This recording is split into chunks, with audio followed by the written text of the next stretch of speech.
थोड़ा सेशंस का बात करते हैं, ठीक है? ये इंपॉर्टेंट है, ज़रा ध्यान से सुनना। सेशंस बेसिकली तुमको 3 टाइप्स के मिलेंगे, Asian, London and New York. NY लिख देना शॉर्ट फॉर्म। एशियन के अंदर सिडनी और टोक्यो सेशन आता है। कलेक्टिवली हम लोग बोलते हैं एशियन सेशन, ठीक है?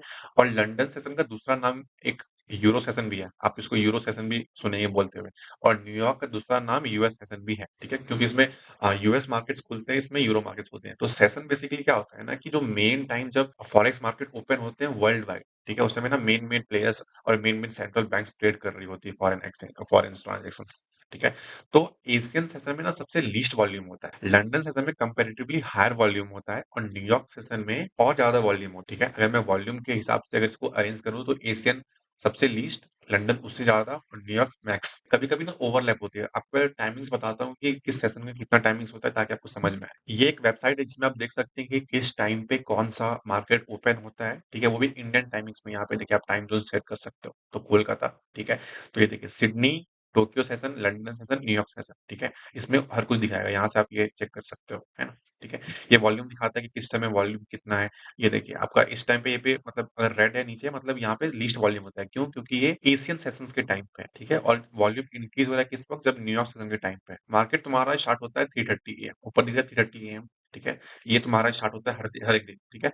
स्टार्टिंग में तुम्हारा चल रहा होता है सिडनी सेशन, ठीक है? सिडनी सेशन कब तक चल रहा होता है? 10:30 एएम। इसका मतलब ये नहीं कि 10:30 एएम को टोक्यो सेशन नहीं, देखो तुम ये पहले स्टार्ट हो रहा है ना? बेसिकली यहाँ से यहाँ तक सिडनी और टोक्यो सेशन का ओवरलैपिंग, समझ में आ रहा है ये चीज? ठीक है? यहाँ से यहाँ तक सिडनी और टोक्यो सेशन का ओवरलैप, ठीक है? तो ये एशियन सेशन है, ठीक है? उसके बाद तुम्हारा खत्म होता है ये टोक्यो सेशन तुम्हारा 2:30 पीएम। उसके पहले तुम्हारा लंदन सेशन स्टार्ट होता है कितना? 1:30 पीएम, ठीक है? अब नोटिस करो 1:30 पीएम से लेके 2:30 पीएम तक तुम्हारा सेशन ओवरलैप कर रहा है ना?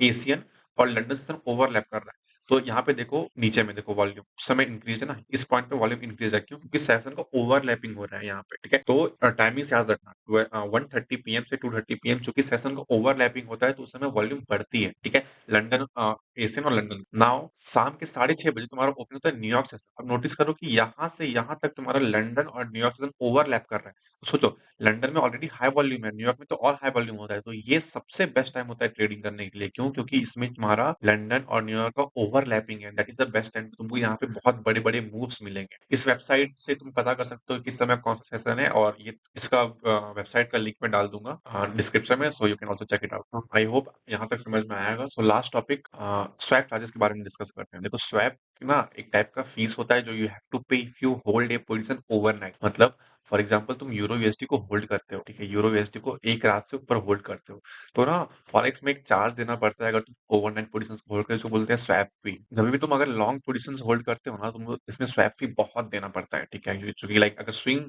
तुम ट्रेडर हो तो तुम्हारे लिए swap fees like a nightmare, because sometimes swap fees too much. अगर तुम 1 मंथ 2 मंथ होल्ड करते हो ना तो स्वैप चार्जेस बहुत हाई होते हैं, ठीक है? तो बेसिकली अगर लॉन्ग पे तो तुमको इंटरेस्ट रेट और फीस सेम बात होती है कि तुमको इंटरेस्ट रेट पे करना पड़ता है, उसको बोलते हैं स्वैप फी। जब शॉर्ट करते हो तुमको इंटरेस्ट मिलता है। तो मतलब अगर तुम लॉन्गर टाइम के लिए शॉर्ट सेलिंग करते हो ना तो you get something negative swap, जिसको बोलते हैं नेगेटिव स्वैप बोलते हैं इसको, कि तुमको ही इंटरेस्ट रेट मिल रहा है और तुमको थोड़ा सा एक्स्ट्रा फी मिलता है और स्वैप, ठीक है? ये क्लियर हो गया। तो बेसिकली ओवरनाइट पोजीशंस होल्ड करोगे तो तुमको स्वैप देना पड़ेगा या तुमको कभी कभी मिलता भी। तो ये था बेसिकली बेसिक टर्म्स की तुमको पता होनी चाहिए ट्रेडिंग में। अगर इतना तक अभी तक वीडियो तुमको समझ में आया और तुम वीडियो हर एक कुछ देख के प्रॉपर्ली नोट बना रहे हो, देन कांग्रेचुलेशंस, क्योंकि तुम काफी डेडिकेटेड हो, क्योंकि तुम यहाँ तक वीडियो देखे हो, ठीक है? So keep going. अभी बात करेंगे हम लोग ना न्यूज ट्रेडिंग के बारे में, ठीक है? कि ये न्यूज ट्रेडिंग कैसे करते हैं हम लोग। ये बहुत लोगों का डाउट भी होता है कि न्यूज ट्रेडिंग कैसे क्या करते हैं, तो आओ समझते हैं। न्यूज ट्रेडिंग बेसिकली क्या होता है ना कि जैसे कि इंडियन मार्केट्स में न्यूज वगैरह बहुत कम आती है, राइट? लेकिन फॉरेक्स में ना बहुत न्यूज आती है। हर एक वीक तुमको almost on an average news मिल ही जाता है। तो न्यूज के टाइम पे ना बहुत बड़े बड़े कैंडल्स फॉर्म होते हैं, ठीक है? तो इसी को बोलते हैं कि न्यूज ट्रेडिंग करना। But I will never recommend कि एज ए बिगिनर तुम न्यूज ट्रेडिंग करो। न्यूज ट्रेडिंग बहुत रिस्की होती है, बिकॉज इसमें कैंडल्स बहुत ऊपर नीचे करते हैं और तुम्हारा स्टॉप लॉस तो हिट होता ही है, प्लस तुम्हारा ज्यादा स्टॉप लॉस हिट होता है वो स्लीपेज वाला जो पॉइंट बोला जाता है कि न्यूज ट्रेडिंग में तुम्हारा स्लीपेज हिट हो जाता है, ठीक है? स्लीपेज लगता है, ठीक है? तो इस बात का ध्यान रखना कि न्यूज ट्रेडिंग अवॉइड करो एज ए बिगिनर। न्यूज कहाँ पे हम लोग को कैसे पता चलेगा कि कौन-सा न्यूज़ कब आने वाला है और फिर किस वक़्त आने वाला है। तो अगर तुम जाओगे तुम जाओगे क्रोम पर टाइप करोगे forexfactory.com, ठीक है? तुम्हारा ये वेबसाइट खुलेगा यहाँ पे, खुलेगा और तुम यहाँ पे जाओगे ना कैलेंडर्स पे, ये कैलेंडर्स पे इस पे क्लिक करोगे, तो तुमको ये चीज़ मिलेगा, ठीक है? अब देखो यहाँ पे इतने सारे न्यूज़ हैं, ठीक है? अब इसका क्या मतलब होता है, तो यहाँ पे तुम ऐसे डेट भी सिलेक्ट कर सकते हो कि तुमको किस दिन का न्यूज़ देखना है। For example today is 15th, तो मैं 15th पे क्लिक करूँगा और अप्लाई सेटिंग्स पे क्लिक करूँगा, तो मुझे आज क्या-क्या न्यूज़ है वो देखूँगा मैं, ठीक है? देखो, लेफ्ट साइड में तुमको यहाँ पे टाइमिंग्स दिख जाएगा कि कितने बजे कौन सी न्यूज़ आने वाली है और किस पेयर में आने वाली है, यहाँ पे सॉरी किस करेंसी में आने वाली है, यहाँ पे दिख जाएगा। ये देखो, अभी जैसे कि 30 पीएम का न्यूज़ आ चुका है, अभी आने वाला है 7 पीएम में यूएसडी का news. Retail sales month on month और core retail sales month on month, ठीक है? अब नोटिस करो कि यहाँ पे एक रेड कलर है, येलो कलर है, ऑरेंज कलर है। इसका मतलब क्या होता है? येलो कलर का मतलब होता है कि देखो क्या लिखा हुआ है, लो इम्पैक्ट एक्सपेक्टेड, मतलब अगर येलो कलर वाला न्यूज़ है मतलब उससे इम्पैक्ट बहुत ही कम आएगा। ऑरेंज में मीडियम इम्पैक्ट आएगा, मतलब नॉर्मल सा लाइक कंसिडरेबल है, ठीक है? लेकिन कोई ट्रेड नहीं करता, सब ट्रेड करते हैं हाई इम्पैक्ट वाले की क्योंकि इसी में जो मेन बड़े-बड़े कैंडल्स फॉर्म होते हैं वो हाई इम्पैक्ट वाली न्यूज़ में ही होते हैं, ठीक है? अब इतना सारा कचरा को तुम लोग साइड कैसे करोगे? तो यहाँ पे तुमको मिलेगा फ़िल्टर्स लगाने का ऑप्शन। ओके, मेरा लॉगिन नहीं है, तो मैं वापस लॉगिन कर लिया, ठीक है? यहाँ पे देखो तुमको फ़िल्टर का ऑप्शन मिलेगा। फ़िल्टर पे तुम सेलेक्ट कर सकते हो कि तुमको ये नहीं चाहिए, ये नहीं चाहिए, ये नहीं चाहिए, ठीक है? अब देखो तुमको सिर्फ रेड रेड न्यूज़ दिखाएगा कि किस दिन कौन-सा हाई इम्पैक्ट न्यूज़ है, तो यहाँ पे यू कैन सी, ठीक है? किसी जैसे कि सीपीआई बहुत फेमस न्यूज़ है, पीपीआई बहुत फेमस न्यूज़ है, अनएम्प्लॉयमेंट क्लेम्स बहुत फेमस न्यूज़ है, ठीक है?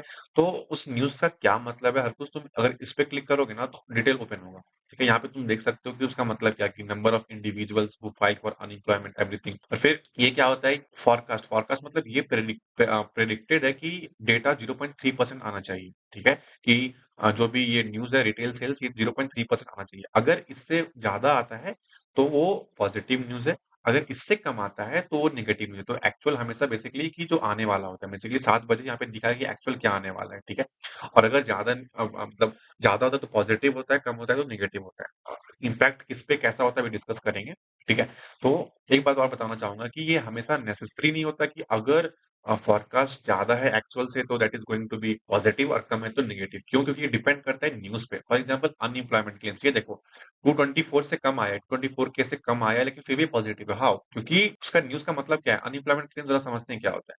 The number of individuals who filed for unemployment insurance for the first time during the past week. Basically in short कि वो मतलब नए लोग जो फाइल किया अनएम्प्लॉयमेंट के लिए कि वो लोग अनएम्प्लॉयड है, ठीक है? अब ज़रा सोचो जनरल टर्म जितने अगर कम लोग अनएम्प्लॉयड होंगे that is a better thing no, ज़्यादा अनएम्प्लॉयमेंट होगी तो that is a bad thing for currency, right? तो इसीलिए फोरकास्ट था कि 224 के people will file for unemployment but हुआ क्या है कि सिर्फ 217 के पीपल ही फाइल किया अनएम्प्लॉयमेंट की, that's why this is a positive news. तो वो न्यूज़ के ऊपर डिपेंड करेगा कि कम है कि आई मीन पॉजिटिव है कि नेगेटिव है। सेम वे यहाँ पे देखो 25.2 के से कम आया 15.9 के स्टिल ये नेगेटिव था। क्यों? क्योंकि एम्प्लॉयमेंट चेंज मतलब लोगों को एम्प्लॉयमेंट कम मिली है। राइट, कम मिलेगा तो मतलब that is a negative news ना, ऑलराइट, ठीक है, समझ में आ गया ये चीज़। अब ज़रा समझते हैं कि कैसे हम लोग पता करेंगे कि किस करेंसी पेयर पे कैसा रिएक्शन आने वाला है न्यूज़ के हिसाब से, ठीक है? एग्ज़ाम्पल यूएसडी का अभी जैसे कि 7 पीएम में यूएसडी का न्यूज़ है, 7 पीएम में यूएसडी का न्यूज़ है। चलो फॉर इंस्टेंस मान लेते हैं कि यूएसडी का न्यूज़ आता है पॉजिटिव, ठीक है? पॉजिटिव मतलब क्या? पॉजिटिव मतलब स्ट्रांगनेस है किसी भी करेंसी कोई भी करेंसी का अगर न्यूज़ पॉजिटिव है दैट शोज़ कि that currency is going to be strong in a pair, ठीक है? 2 एग्ज़ाम्पल लेते हैं जिसमें बेस करेंसी पे यूएसडी और किसी में कोड करेंसी पे यूएसडी, ठीक है? यूरो यूएसडी और एक यूएसडी जेपीवाई, तो इसमें क्या रिएक्शन है? याद करो स्टार्टिंग में जब बताया था मैं कि इसको अगर कोई भी कोड करेंसी पे है, तो जब भी वो नीचे जाएगा तब स्ट्रांग याद है? कि अगर ये कोड करेंसी पे है ना? तो जब भी एक पेयर नीचे आएगा तब कोड करेंसी स्ट्रांग होता है। तो अगर यूएसडी पॉजिटिव है दैट मीन्स यूरो यूएसडी नीचे जाएगा और अगर बेस करेंसी पे यूएसडी है मतलब ये पेयर ऊपर जाएगा, राइट? तो ऐसे हम लोग आइडेंटिफाई करते हैं। उल्टा भी ले लेते हैं, नेगेटिव एग्जांपल अगर नेगेटिव है तो नेगेटिव आया है न्यूज़ दैट मीन्स यूएसडी क्या होगा? वीक होगा। अगर यूएसडी वीक है तो उसका अपोजिट यूरो स्ट्रांग होगा, राइट? इसका मतलब क्या होगा? यूरो यूएसडी ऊपर जाएगा। Same way if USD weak है दैट मीन्स जेपीवाई स्ट्रांग होगा और जेपीवाई तो तुम्हारा बेस करेंसी कोड करेंसी पे है मतलब लास्ट में है, तो ये क्या होगा? नीचे आएगा, ठीक है? ये कोरिलेशन सबको समझ में आ गया।